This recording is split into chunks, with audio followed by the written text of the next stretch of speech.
like for you to work on this feature film? Oh, it was a joy. The character is multi-dimensional, which I really wanted the challenge of getting to do and try, and it really tested me as an actor. And you don't often get tested. It was great. And I have seen the clip already, and I've seen some of the acting there with you by the Barnhouse, etc. Yep. Were there any actors growing up that inspired you to do what you do today? Yeah, many. I'm mostly comedic, but I do everything. Jim Carrey, Will Ferrell, Ricky Gervais, Laurel and Hardy. Huge comedic base, but also people who can really actually act. So that's always what I've aspired to. So that's I'd say those are them. Okay, good. And then also, I hear that you have an accent. Your country? I'm from Australia. Australia. Do you live there and out here? No, I live here now. What do you think of the States? It's Hollywood.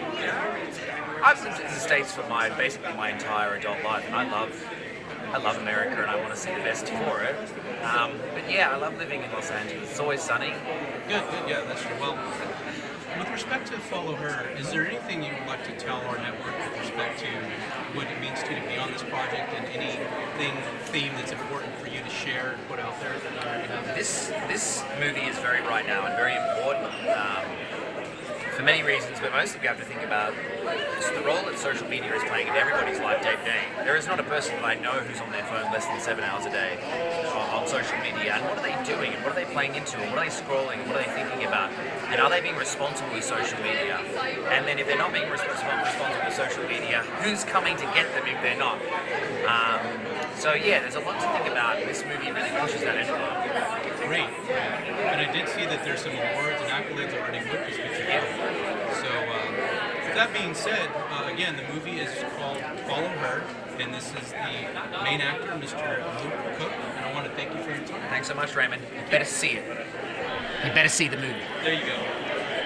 Sylvia, hi. Congratulations on the film feature. We're excited to see it. My name is Raymond with These Curious Times, and I understand you're the producer and director. Yes. Thank you. Thanks for being here. Thank you. It means a lot. What motivated you in terms of the inspiration to put together this feature film? Well, so I've been working as a producer on fiction films, but I'd also been directing feature documentaries as well as nonfiction television, travel shows, and so forth. And I knew it was time. I needed to get out there and direct a feature, a narrative feature. So I started reading scripts with the goal of really finding something that was a thriller, something in the genre. The horror genre, and I read a ton of scripts, and then I read Danny Martin's script, and I was like, oh, there's a lot to chew on in this film. There's a great female protagonist. She's not perfect, she's flawed, great male antagonist. It's like this very much cat and mouse. Right. Hitchcock, there's so much. I was like, oh, yes. So some of that was inspiration, right? Who were some of your favorite scriptwriters growing up, or inspirations? Oh my goodness, wow. Well, so I come from, I love early movies, so I'm going to talk more filmmakers than the writers. So I love the early Italian, the neorealists. I love Vittorio Sica, I love early Fellini, which are my favorites. I tend to like early directors, early Scorsese, and I mean like Main Streets, I loved Hitchcock, grew up watching Hitchcock, and then I also love like Howard Hawks and John Ford. I have a very wide spectrum of movies, but I always love getting scared. I saw Jaws when I was way too young. I don't know how I didn't like 1975. Do you find that the script writing, the manuscript process is easy? Did the ideas just flow? Were you classically educated? No, so writing is not what comes easy for me. So I did not write Danny Parker. I have written a few scripts, and I'm working on something right now that's just percolating. And my goal is to write a full script this winter. Congratulations. Have it done by early 2020. Yeah, but no, that's more than having a skill. It's a mindset. mindset that I have a hard time just sitting down and doing one thing, which makes me a good producer, but maybe not a good screenwriter because I'm always working on like 10 things. It seems like you're living your best life doing all of this. Yeah, best life. I can sense the energy coming through. And is there anything you would like to say to our network, these Curious Times Network, with respect to the following that we have? Yeah, well, these are very curious times, and I think Follow Her it's a cautionary tale. It's about social media and how we use social media in today. It's about being responsible with what you put out and thinking that, you might be having a negative impact on someone, but you can also have a very positive impact if you get to know people.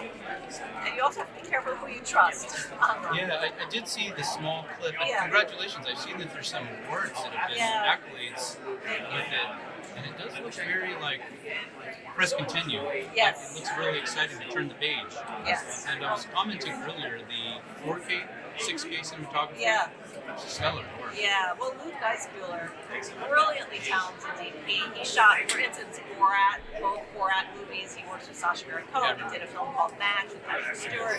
Brilliantly talented. I've done 4 movies, I think, with Luke. And yeah, he's spectacular. Yeah, I mean, it's all about the team.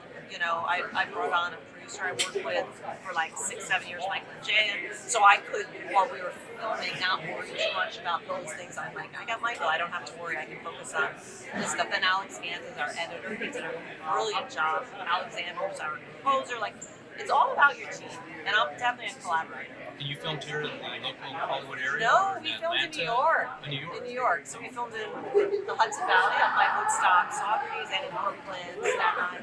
So you see a little bit of the city and the beautiful upper New York. One last question, please. There's so many genres of films now that kind of delve into them. I'm a big fan, for example, Stranger Things. Oh, I love Stranger Things. Where do you see the next 5 years in terms of this type of genre going? Interesting. Or a demographic? Well, the nice thing is we're still very much a minority women in horror, but it's better. It's as good as it's ever been. And I hope that we move towards intelligent horror and thrillers, and ones that make us think about, I feel like, I like heavy dramas because they make you think about the human condition, and I feel like horror is almost an even better genre to do that. What was the motivation for you to produce this film? Well, our director, Sylvia Kaminer, and I have been working together at this point for almost 8 or 9 years. So we've had a great working relationship. So when she decided that she was going to direct the film, she brought the script to me and said, I want you to read the script, and I would like you to consider producing it. I read the script, I loved it, I was immediately hooked, I felt like it was a film that I could produce. I immediately assessed how I would approach it, and I decided, Sylvia at the helm as a director, that I wanted to take this leap with her on this film. Great. Is there a main theme or a message with the script/film that resonates with you that you think is the right story for the times we're living today? I do. I think social media today keeps evolving and changing. And I think the one thing that people need to take away from this film is to look at their social media presence.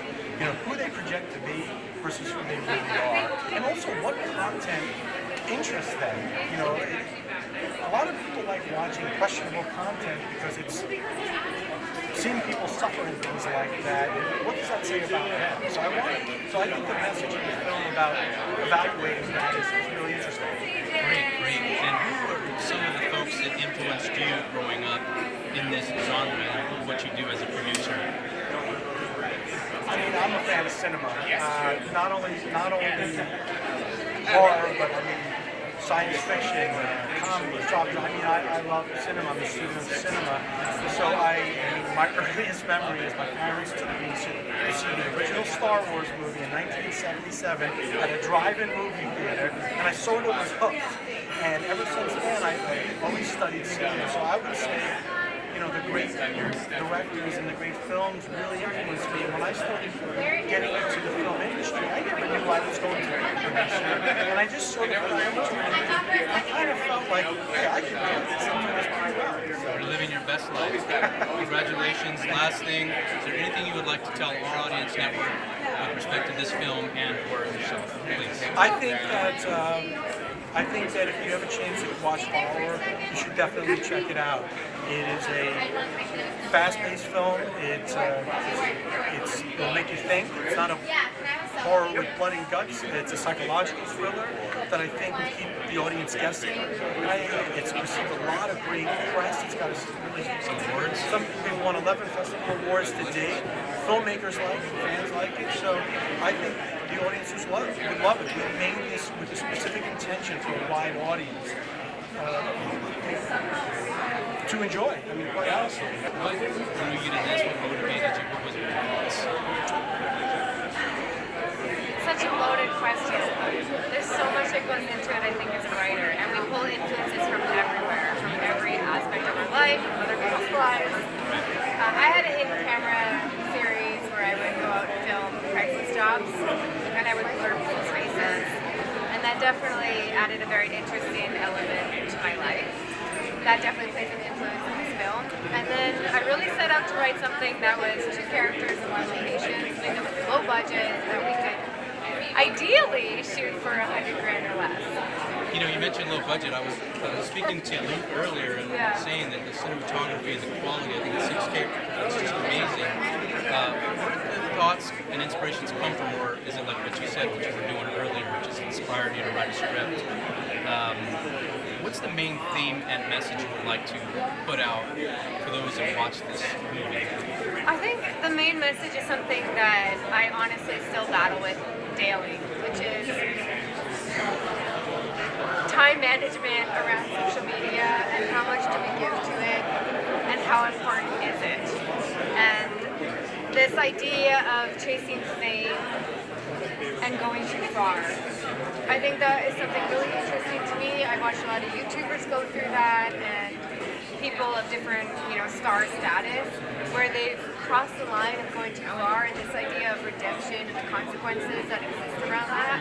And I think that's so interesting. And what do we do when we've gone too far and how do we scale it back and find that balance? So I just think balance that... is key. Yeah. And congratulations on the awards. I saw that there's some accolades and awards, so that's thank good. you.